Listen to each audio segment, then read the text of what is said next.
All right, welcome back for another review.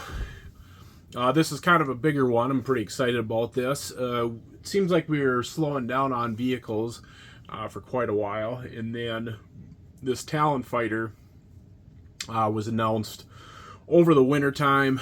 It was kind of I think there's like a German con, some kind of Comic Con or He-Man, convention.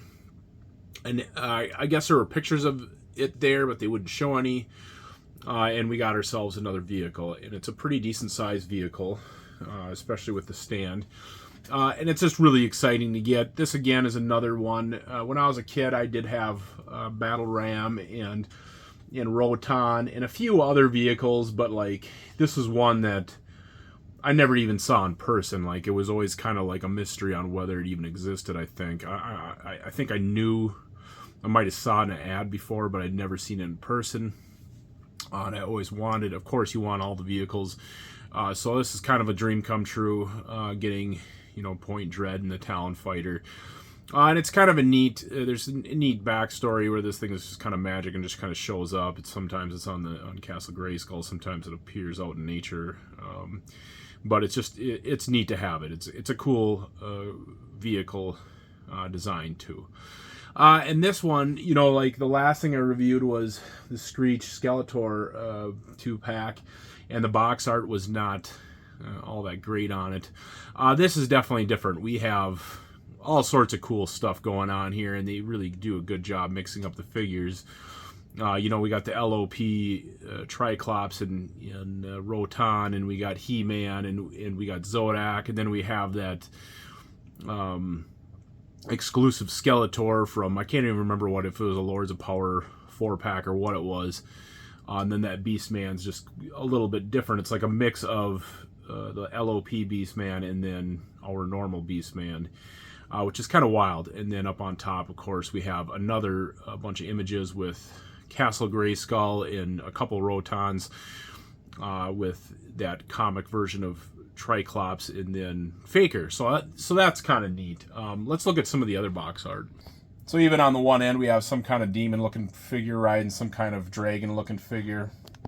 We have Tila taking on Evil Lyn, and both of them are on the cats, which is kind of crazy. Maybe we'll have to do that shot sometime with these two gals on the cats fighting versus, He-Man or Skeletor on them. And then we have this, another piece of card art, which is, of course, Point Dread and the Talon fighter with the flesh-colored Stratos in some kind of like steep mountain range. They just really went all out with the box art on this. So great package. It's gonna be a shame opening it up and throwing it in the trash, but that's what I do with all my boxes. So that's where this thing's going. Let's open it up and take a look at it. Okay, so just a heads up before the video goes on any further. This does come in like 8 pieces. Is that what I counted? 2, 4, 6, 8, 10 pieces, and then it all snaps together. It does look pretty basic. It looks pretty easy to put together. All the stickers are on there, so that's always a huge plus. I'm not a fan of putting on stickers myself. But yeah, it does come in a lot of pieces that need to be assembled.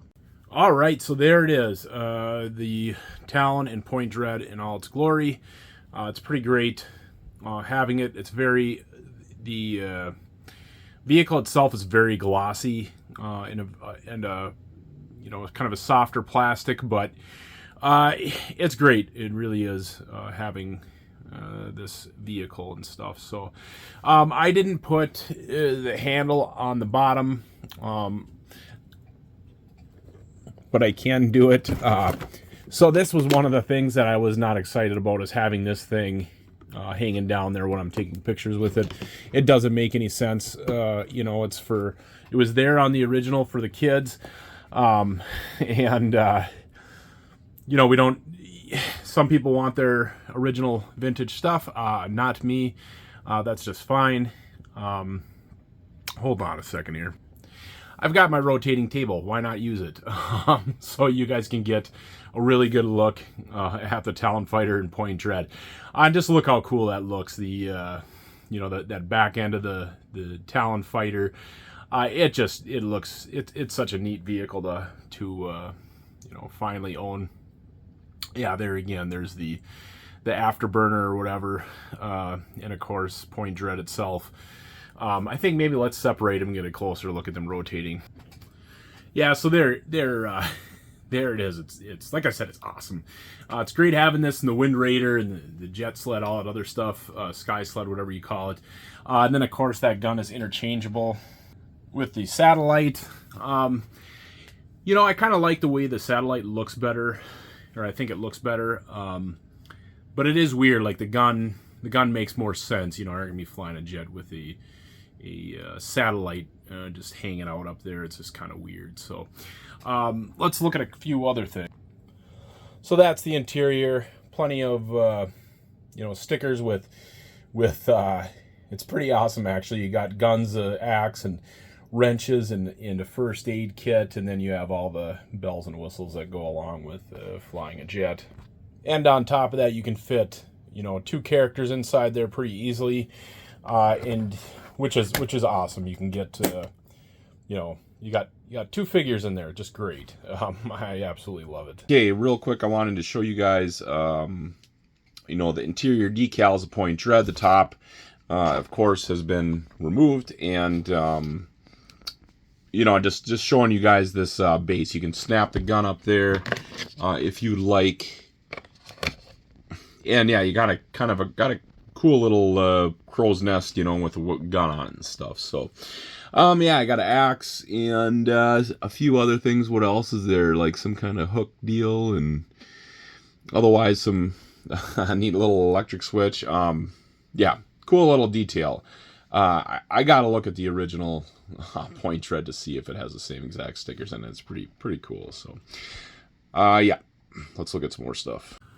So yeah, here's your Point Dread. It does come apart. I'm going to see how that exactly attaches to Castle Grayskull. I'm not entirely sure. But again, the top of Point Dread is interchangeable with either the satellite or the gun itself. So it's a nice little change out that you can do. They really did a great job with this vehicle playset. So let's show one more thing with it. So yeah, I don't exactly have the best setup for this. You got to back up quite a bit just to get it in there. But yeah, the top half of Point Dread just snaps right on top of Castle Grayskull. Here's the bottom base to it. Yeah, and just if you know anything from the comics, you know how great this is. That this is now a thing.